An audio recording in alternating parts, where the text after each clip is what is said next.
Guess in this video lecture, I'm going to discuss about how to use Google Gemini AI in Firefox.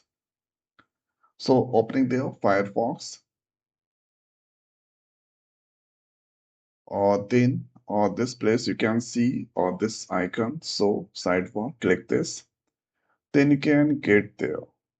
So click this here. You can select this all. So selecting the Google Gemini, and this I already log in.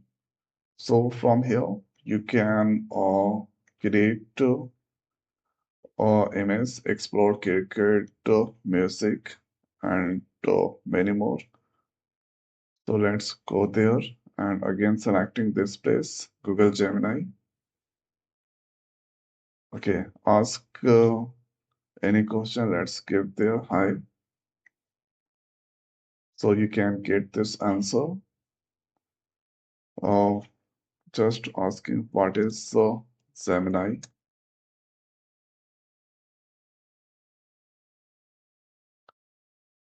Then you can see here, this is create question Gemini pages multi-purpose name here at Google, but in this context, highly capable AI models.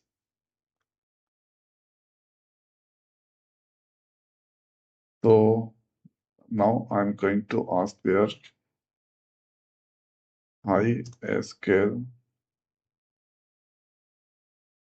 demands in 2026.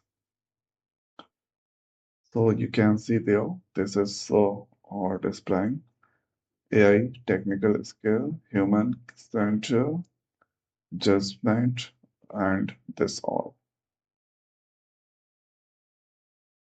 Okay, this all, that's the display. So it's too simple that first this is hidden. You need to click this, then go there. From this place, you can select your. So there you can select Copilot, Gemini, Chat, Mistral, this all. Okay, so this is how we can use the Gemini in Firefox. So I hope guys this video is the helpful for you. So and this video is over. So thanks for watching. See you next time. Thank you.